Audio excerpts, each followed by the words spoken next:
pendidikan adalah hal yang paling mematikan di dunia, karena dengan pendidikan Anda dapat mengubah dunia.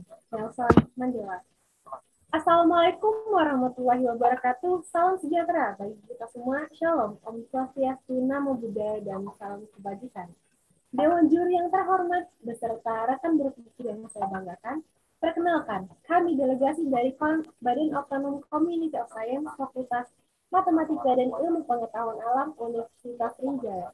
Dengan pembicara pertama sekaligus pihak pro Putri Maharani kita, pembicara kedua sekaligus pihak kontra Nanda Nuraini, dan pembicara ketiga Muhammad Tawal yang akan memberikan kesimpulan sekaligus konklusi dari debat kali ini.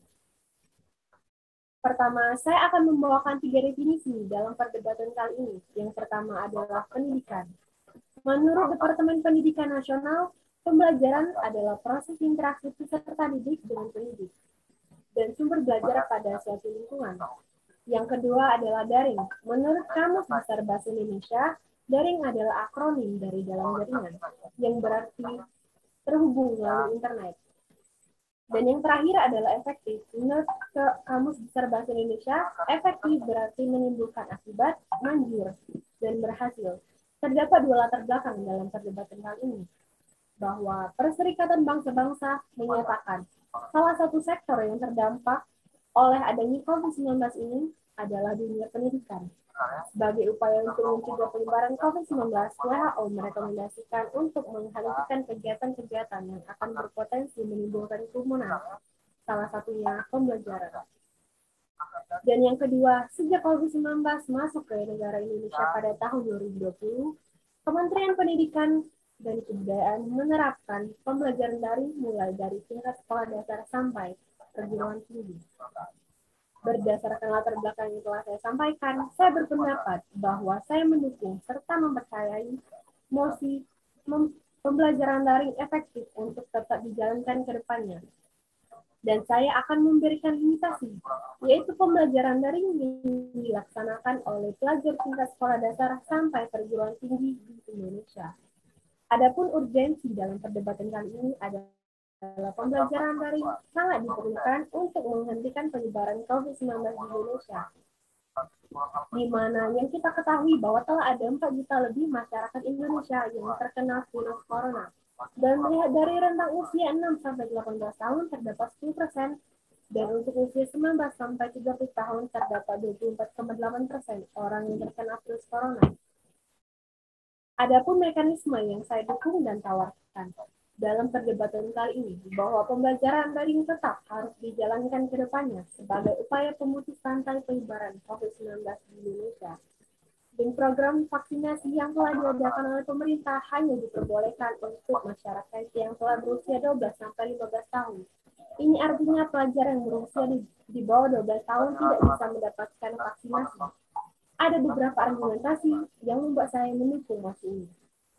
Yang pertama, bahwa penggunaan internet di Indonesia sangat tinggi. Menurut Kementerian Komunikasi dan Informasi, jumlah pengguna gawai di Indonesia mencapai 89%. Dan hal ini menyatakan bahwa penggunaan internet bukan merupakan halangan untuk pelajar melakukan pembelajaran daring di rumah. Untuk mendukung pembelajaran daring, Kementerian Pendidikan dan Kebudayaan Republik Indonesia telah menyediakan 12 platform yang akan menunjang keefektifan dari pembelajaran daring yang dilakukan di rumah ini, yaitu Rumah Belajar, Google for Education, dan masih banyak yang lainnya. Tidak hanya itu, Menteri Pendidikan dan Kebudayaan telah meresmikan kebijakan bantuan kuota data internet sejak tahun 2020. Kebijakan ini diharapkan dapat membantu akses pembelajaran untuk pelajar dan pengajar selama pembelajaran daring ini. Dari beberapa argumentasi yang telah saya sampaikan, kita dapat melihat bahwa pemerintah sangat mempersiapkan diberlakukannya pembelajaran daring ini. Dan dikarenakan COVID-19 yang ada di Indonesia, pembelajaran tatap muka bukan merupakan pilihan yang tepat. Berdasarkan definisi, latar belakang, urgensi, mekanisme, dan argumentasi yang telah saya sampaikan, maka sekali lagi saya tegaskan bahwa saya dari pihak pro sangat menyetujui dengan mosi yang kita perdebatkan hari ini, bahwa pembelajaran daring efektif untuk tetap dijalankan ke depannya. Sekian yang dapat saya sampaikan. Terima kasih atas perhatiannya. Wassalamualaikum warahmatullahi wabarakatuh. Perkenalkan, nama saya Nanda Nuraini sebagai pembicara dua sekaligus pihak kontra pada mosi kali ini. Dewan juri yang terhormat, sistem pembelajaran daring atau dalam jaringan di Indonesia telah diterapkan sejak 9 Maret 2020 dikarenakan pandemi COVID-19. Itu artinya, pandemi telah berjalan selama lebih dari 1 tahun. Namun, berdasarkan keputusan bersama Menteri Pendidikan dan Kebudayaan, Menteri Agama, Menteri Kesehatan, dan Menteri Dalam Negeri Republik Indonesia nomor 384 tahun 2021 dan nomor 440/717 tahun 2021 tentang Panduan Penyelenggaraan Pembelajaran di Masa Pandemi COVID-19 disampaikan bahwa mulai semester gasal tahun akademik 2021-2022, pembelajaran tatap muka terbatas dengan tetap menerapkan protokol kesehatan dan atau pembelajaran daring mulai diberlakukan. Apabila pembelajaran daring efektif, maka kenapa Menteri memutuskan untuk melakukan pembelajaran tatap muka yang pada kenyataannya pandemi COVID-19 belumlah benar-benar berakhir? Kemudian, teori efektivitas oleh Hidayat, menurutnya efektif adalah suatu ukuran yang menyatakan seberapa jauh target, kuantitas, kualitas, dan waktu telah tercapai di mana makin besar presentasi target yang dicapai, makin tinggi efektivitasnya. Berdasarkan latar belakang tersebut, saya menegaskan bahwa saya tidak setuju dengan mosi Dewan ini mempercayai bahwa pembelajaran daring atau online efektif untuk dijalankan ke depannya. Argumen yang saya tegaskan di sini adalah tentang keadaan Indonesia yang benar-benar belum siap untuk melakukan sistem pembelajaran daring. Dan berhubung pihak pro hanya memberikan batasan yang tidak spesifik menurut saya, maka di sini saya akan memberikan limitasi yang lebih spesifik berupa pembelajaran daring atau online sangat tidak efektif diterapkan karena kurangnya fasilitas penunjang. Diliput dari kompas.com, sarana dan fasilitas penunjang pembelajaran daring ialah kuota internet, aplikasi penunjang, laptop atau ponsel, dan buku penunjang materi pelajaran. Sedangkan dikutip dari suara.com, Kementerian Pendidikan dan Kebudayaan mencatat sebanyak kurang lebih 50% siswa tidak 50% siswa tidak memiliki ponsel, di mana ponsel merupakan alat penunjang utama untuk pembelajaran daring ini.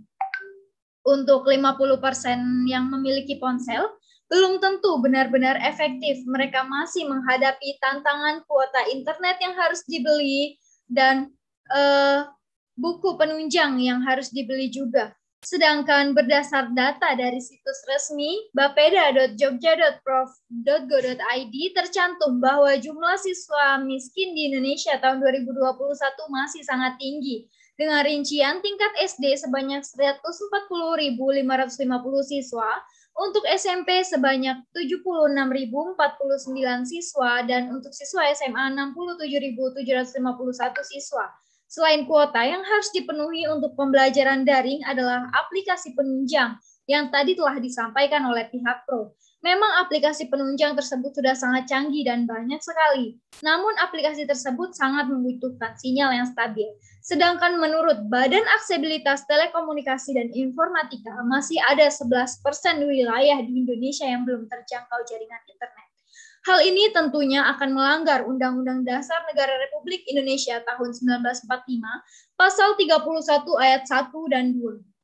Dan juga dalam Undang-Undang Nomor 39 Tahun 1999 tentang Hak Asasi Manusia, Pasal 12, setiap orang berhak atas perlindungan bagi pengembangan pribadinya untuk memperoleh pendidikan, mencerdaskan dirinya, dan meningkatkan kualitas hidupnya agar menjadi manusia yang beriman, bertakwa, bertanggung jawab, berakhlak mulia, bahagia, sejahtera, sesuai dengan hak asasi manusia. Landasan-landasan tersebutlah yang menjadi alasan utama saya untuk tidak setuju dengan mosi kali ini.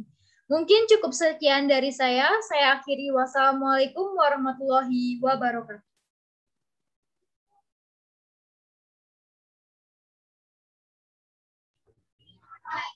Baik, Assalamualaikum warahmatullahi wabarakatuh.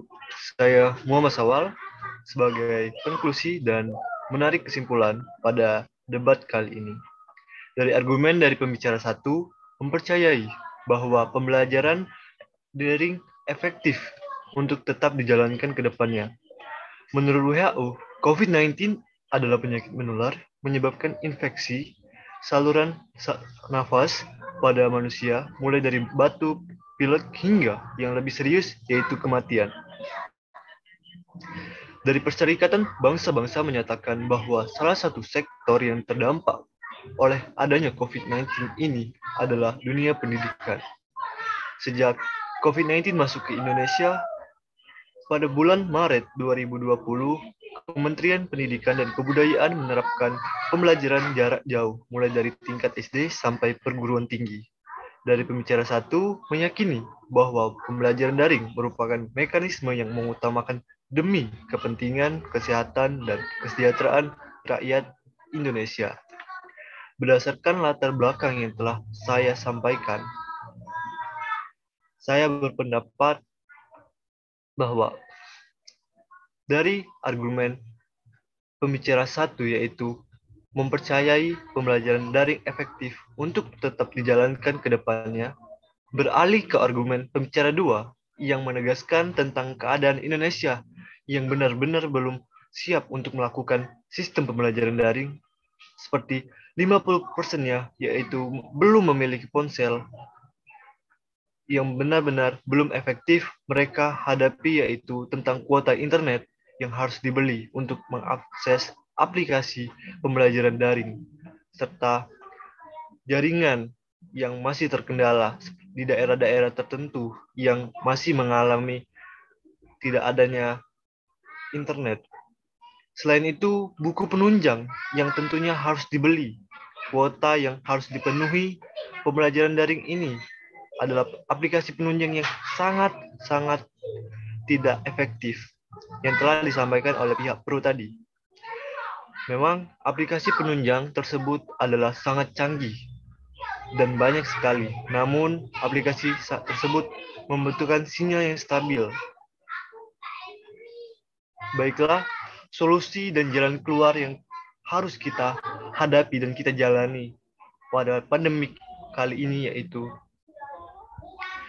adanya vaksinasi yang merata dan menjaga protokol kesehatan dengan ketat agar kita bisa melanjutkan hidup new normal seperti sekarang. Saya Muhammad Sawal, terima kasih. Wassalamualaikum warahmatullahi wabarakatuh.